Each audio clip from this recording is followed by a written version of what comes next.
وقال الرسول يا رب. Si tout cela n'était pas assez mauvais, le messager lui-même, sallallahu alayhi wa sallam, parle directement à Allah. Ya Rab, inna qawmi ittakhadhu hadha al-Qur'ana mahjura. Cette nation à moi, pas de doute là-dessus. Ils ont pris ce Coran, hadha al-Qur'an. Même ici, il y a une beauté dans l'utilisation du mot hadha, comme supposé aussi zalika. Comme quand vous commencez à réciter le Coran au début, alif lam mim, zalika al-kitab la rayba fih.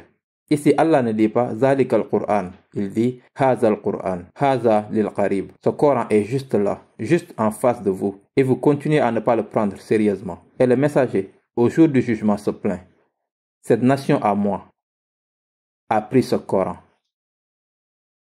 L'un des avantages rhétoriques du mot hadha dans cette ayah est qu'au jour du jugement, ce serait comme le Coran sera présenté en tant que témoin. Vous savez, comme dans les cours de justice, on amène des témoins. Puis les témoins ou les preuves apportées sont pointées du doigt pour dire que voici les preuves. Ce gars est un criminel. Donc la preuve elle-même sera le Coran au jour du jugement. Votre cas est déjà assez mauvais et le Coran est amené en tant que témoin.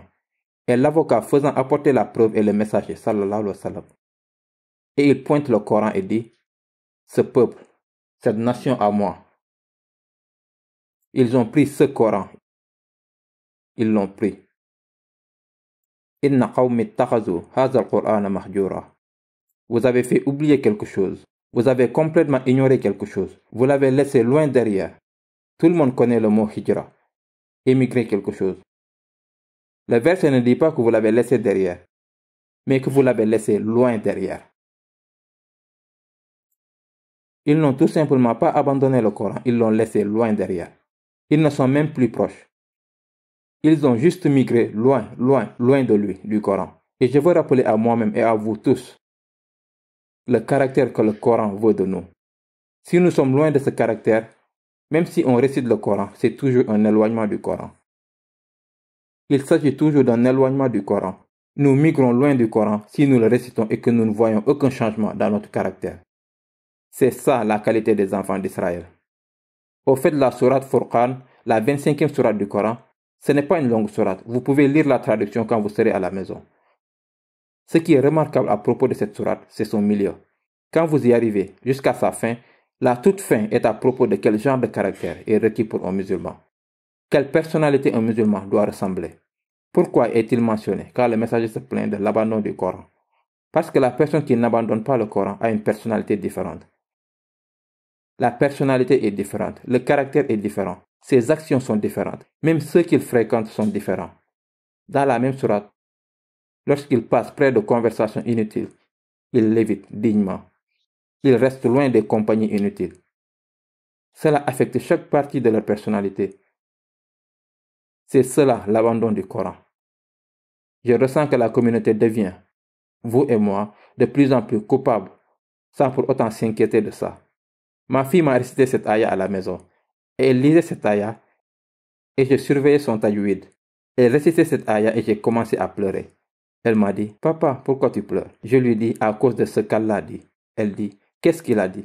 Je lui ai dit que, tu sais, le messager s'est plaint à propos d'un groupe de personnes qui a abandonné le Coran. Et elle m'a dit, mais nous n'avons pas abandonné le Coran, nous le lisons. Et j'ai dit que, si seulement il s'agissait de lire, ça aurait été facile. Il ne s'agit pas seulement de le lire. Nous devons aimer ce livre. Pouvons-nous prouver à nous-mêmes que nous aimons ce livre plus que n'importe quel film qui sort, plus que n'importe quel jeu vidéo? Voulons-nous passer plus de temps avec ce livre que quoi que ce soit d'autre? Voulons-nous être comme ce que ce livre veut que nous soyons, plus que n'importe quoi d'autre? Les jeunes hommes sont impressionnés quand ils voient un gars avec des muscles. Les filles veulent ressembler à quelqu'un. Les gens veulent faire de l'argent comme quelqu'un. Les gens idolâtrent des personnes. Qui identifie le caractère du Coran en lui-même? Le messager d'Allah, sallallahu alayhi wa sallam. Kana khuluquhu huwa al-Qur'an. Qui va dormir et dit « J'aimerais avoir plus d'abdos » au lieu de dire « J'aimerais avoir plus de sunnah dans ma vie ». Qui dit ça? Comment ne pas l'abandonner? Comment ne pas l'abandonner? Nous devons être un peuple qui accepte de revenir au livre d'Allah sérieusement. Qu'Allah fasse de nous des gens qui aiment ce livre et en fasse une énorme partie de notre vie. Comme ça, tout dans notre vie sera béni à travers la baraka de ce livre. Qu'Allah aide les musulmans à comprendre ce livre comme ils devraient le comprendre. Qu'Allah aide les parents non seulement à aimer et à comprendre ce livre pour eux-mêmes, mais leur donne l'opportunité de l'enseigner à leurs enfants, afin que vos enfants puissent témoigner pour vous le jour du jugement. Qu'Allah aide les mosquées, les écoles, tous ces enfants qui mémorisent ce Coran. Qu'Allah les aide à non seulement mémoriser le Coran, mais les aide à y comprendre chaque mot et de vivre avec ces mots, et de prier avec leur cœur et pas avec leur langue. Puisse Allah fasse de nous ces gens qui vivent vraiment le Coran, et que le Coran vive dans leur cœur.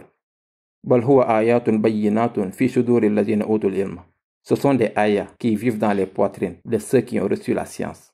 Le Coran vit dans le cœur d'une personne. Puisse Allah fasse entrer ce Coran dans nos cœurs.